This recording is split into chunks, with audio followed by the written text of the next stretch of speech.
आज factory inspector का inspection होने वाला है। ये सुनते ही सभी विभागाध्यक्षों में, इंजीनियर्स में, मैनेजर्स में एक डर की लहर फैल जाती है कि जाने वो क्या क्या देखेगा, क्या क्या पूछेगा, क्या कमी निकालेगा और हम उसको सेटिस्फाई कर पाएंगे या नहीं कर पाएंगे। एक अफरा तफरी का माहौल पूरे प्लांट में फैल जाता है। आप जानते हैं इसका कारण क्या होता है? इसका कारण होता है कि आपको इस बारे में कुछ भी पता ना होना कि वो क्या देखने वाला है, क्या मांगने वाला है, क्या पूछने वाला है। अगर आपको इन सभी चीज़ों के बारे में जानकारी हो जाए तो आप निसंकोच फैक्ट्री इंस्पेक्टर के इंस्पेक्शन का इंतज़ार करेंगे और सारा डॉक्यूमेंट्स उनको आप दे पाएंगे और जो भी वो चीज़ पूछेगा आप बता पाएंगे। अगर आप किसी फैक्ट्री के ऑक्यूपायर हैं, मैनेजर हैं या इंजीनियर हैं या मैनेजमेंट की किसी भी पोस्ट में हैं, अगर आपको भी इंस्पेक्शन से थोड़ा सा भी डर लगता है तो ये वीडियो आपके लिए है। इसे अंत तक ज़रूर देखें। मुझे पूरा विश्वास है कि इस वीडियो में जो भी आपको नॉलेज मिलेगा वो आपको इंस्पेक्शन के लिए प्रिपेयर्ड कर देगा और आने वाले इंस्पेक्शन का आप स्वयं इंतज़ार करेंगे। नमस्कार मित्रों, मैं नरेंद्र सेफ्टी ऑफिसर। मित्रों, मेरा मिशन है एक्सीडेंट फ्री वर्ल्ड का निर्माण, जिसके तहत सेफ्टी गुरुकुल नामक चैनल में आपका स्वागत है। आज की चर्चा का विषय है प्लांट इंस्पेक्शन की तैयारी।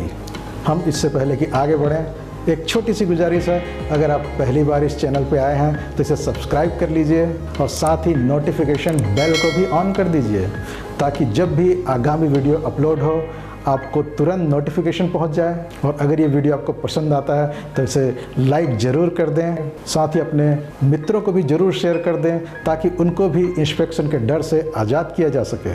तो ज़्यादा समय न लेते हुए शुरू करते हैं।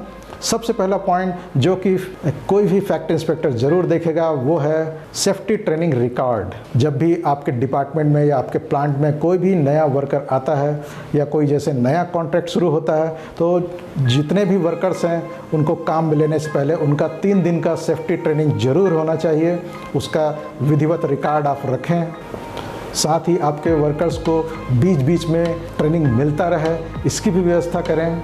इसलिए सेफ्टी ट्रेनिंग सभी वर्कर्स का हो, एक भी वर्कर या एक भी ऑफिसर भी ना छूटे, इस प्रकार से व्यवस्था आप अपने डिपार्टमेंट में ज़रूर करें। दूसरा इम्पोर्टेंट पॉइंट है वो है सुपरविज़न।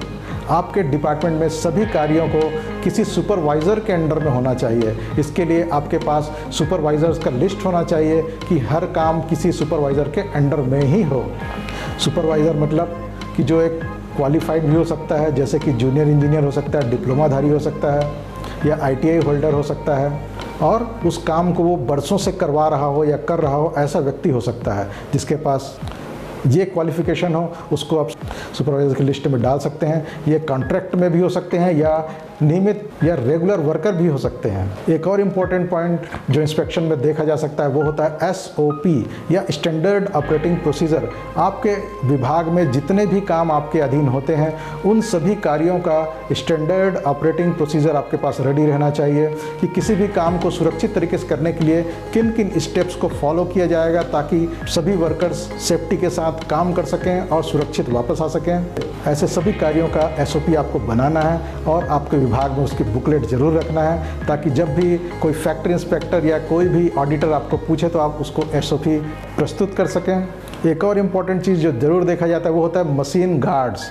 आपके अंडर में जितनी भी मशीनें हैं और उसके जितने भी चलने वाले पार्ट हैं, चाहे वो रेसिप्रोकेटिंग मोशन कर रहे हों, रोटरी मोशन कर रहे हों, किसी भी प्रकार के मोशन कर रहे हों, अगर कोई भी व्यक्ति उसके कांटेक्ट में आता है तो उसको चोट लगने की संभावना रहती है। इसलिए प्रत्येक इस प्रकार के जो चलने वाले पार्ट हैं उन सभी को गार्डेड होना चाहिए ताकि कोई भी व्यक्ति इंटेंशनली या अनइंटेंशनली उसके कांटेक्ट में ना आ सके। और आप ज़रूर बीच में चेक करते रहें कि आपके अंडर में जितने भी मशीन हैं उसके गार्ड्स की पोजीशन क्या है। एक और इम्पोर्टेंट पॉइंट वो है हॉइस्ट का वैलिड टेस्ट सर्टिफिकेट। वैसे ही है लिफ्ट। अगर आपके अंडर में कोई लिफ्ट भी काम कर रहा है तो उस लिफ्ट का भी वैलिड टेस्ट सर्टिफिकेट आपके पास होना चाहिए।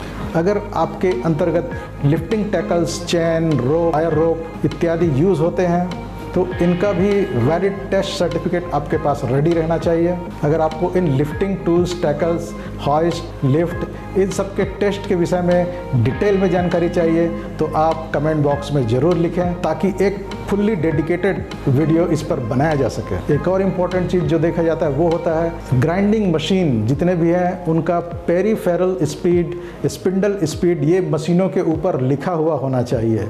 ये भी फैक्ट्री एक्ट का एक रिक्वायरमेंट है। और इस प्रकार के जितने भी मशीनें आपके पास हैं, खासकर वर्कशॉप्स के या कहीं पे भी कोई भी मशीन है, तो उन सभी मशीनों का भी SOP उस मशीन के बगल में होना चाहिए और आपके पास डॉक्यूमेंटेड फॉर्म में भी एक बुकलेट के रूप में ज़रूर होना चाहिए।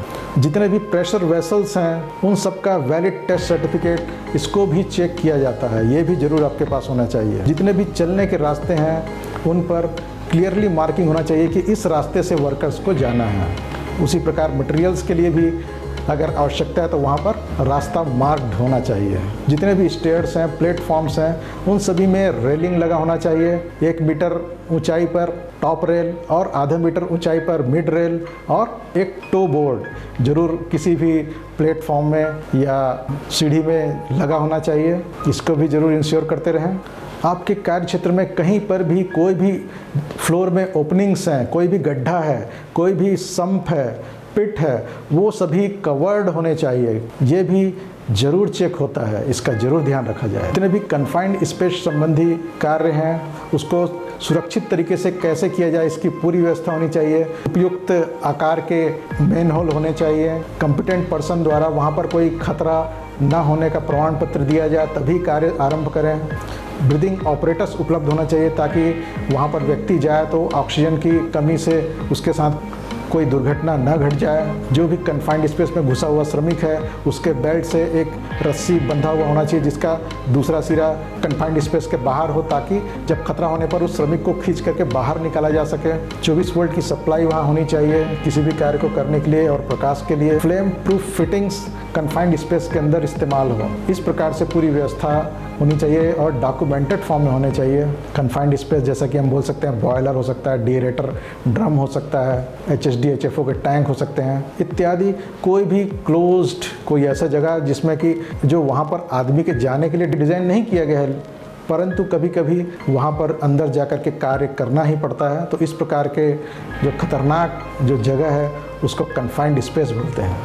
अगर आप चाहते हैं कि कन्फाइंड स्पेस वर्किंग के ऊपर एक डिटेल्ड वीडियो बनाया जाए तो कमेंट बॉक्स में ज़रूर कमेंट करें। अगला है, ऐसे बहुत से प्रोसेस होते हैं जिसमें कि विस्फोट की संभावना हो सकती है। वहाँ पर कोई ज्वलनशील फ्यूम या गैस का इन्वॉल्वमेंट हो सकता है। किसी भी प्रकार के विस्फोट के असर को कम करने के लिए चोक, बैफल्स इत्यादि की व्यवस्था हो, स्टॉप वॉल की व्यवस्था हो, असर कम करने के लिए बस्टिंग डिस्क, रप्चर डिस्क की व्यवस्था हो। और इस प्रकार के प्लांट या मशीनरी में कटिंग या वेल्डिंग करते समय बहुत ही सावधानी बरतना चाहिए और आसपास उपस्थित किसी भी ज्वलनशील पदार्थों को हटाने के बाद ही वहाँ कटिंग वेल्डिंग हो।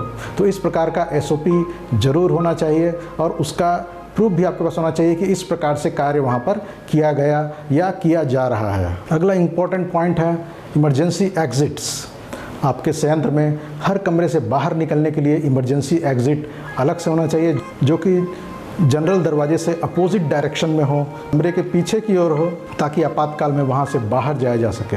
अगला है, आपके संयंत्र में अग्निशामक यंत्रों की उपलब्धता जरूर हो, जगह जगह फायर एक्सटिंग्विशर्स रखे हों और इनके ड्यू डेट निकल ना गया हो। अगर आप चाहते हैं कि अग्निशामक यंत्र कितने होने चाहिए, कहाँ कहाँ पर होने चाहिए, इसके विषय में डिटेल वीडियो आप चाहते हैं तो कमेंट बॉक्स में ज़रूर कमेंट करके बताएं ताकि इस पर भी एक डिटेल वीडियो बनाया जा सके। अगला इंस्पेक्शन के लिए इम्पोर्टेंट पॉइंट हो सकता है कि संयंत्र के किसी भी भवन या स्ट्रक्चर की स्थिति खतरनाक नहीं होनी चाहिए जो ऐसा देखने में लगता हो कि जाने कब गिर जाएगा और लोगों को चोटिल कर जाएगा। तो इस प्रकार के भवन इत्यादि हों तो या तो उसको पूरी तरह गिरा दिए जाएं या फिर चारों तरफ से बैरिकेटेड कर दिया जाए कि उधर जाना मना है, खतरनाक है। अगला इम्पोर्टेंट पॉइंट जो चेक किया जाता है वो होता है क्वालिफाइड सेफ्टी ऑफिसर्स की उपलब्धता। एक और इम्पोर्टेंट पॉइंट जो देखा जाता है वो होता है ऑन साइट इमरजेंसी प्लान जो कि चीफ इंस्पेक्टर ऑफ फैक्ट्री से अप्रूव्ड होना चाहिए। एक और इम्पोर्टेंट पॉइंट वो है वार्षिक स्वास्थ्य परीक्षण कि सभी वर्कर्स का वार्षिक स्वास्थ्य परीक्षण जरूर हुआ होना चाहिए और वह भी अगर छत्तीसगढ़ की बात करें तो प्रारूप क्रमांक 21 के अनुसार होना चाहिए। अगर आपके प्लांट में किसी प्रकार के गैस, फ्यूम्स किसी भी प्रोसेस से उत्सर्जित हो रहे हैं तो उसकी सीमा कारखाना अधिनियम 1948 के शेड्यूल 2 में दिए गए लिमिट को क्रॉस ना करें, इसका भी ज़रूर ध्यान रखें। और आपके प्लांट में सेफ्टी कमेटी ज़रूर होना चाहिए और जिनका कि मीटिंग करवाते रहें और इस प्रकार के सेफ्टी कमेटी मीटिंग्स का पूरा रिकॉर्ड रखा जाए। कैंटीन की व्यवस्था, 250 या उससे ज़्यादा श्रमिक हैं तो आपके संयंत्र में एक कैंटीन ज़रूर होना चाहिए। रेस्ट रूम और लंच रूम की व्यवस्था, अगर आपके पास 150 या ज़्यादा श्रमिक हैं तो रेस्ट रूम और लंच रूम की व्यवस्था भी होनी चाहिए, जहां पर कि श्रमिक बीच के गैप में रेस्ट कर सकें या खाना खा सकें। लेडीज़ और जेंट्स के लिए अलग अलग रेस्ट रूम की व्यवस्था जरूर होनी चाहिए। एक और इम्पॉर्टेंट डॉक्यूमेंट जो चेक किया जाता है वो होता है श्रमिकों की उपस्थिति पंजी प्रारूप 14 में आप अपने श्रमिकों को सुरक्षा उपकरण जरूर आवंटित करते हैं, लेकिन उनका रिकॉर्ड भी रखा जाना जरूरी है। वो कभी भी इंस्पेक्शन में मांगा जा सकता है। आपके कार्य के लिए जो जो आवश्यक सुरक्षा उपकरण हैं वो सब आप जरूर रखें और उसको आवंटन करने का रिकॉर्ड भी आपके पास रेडी होना चाहिए।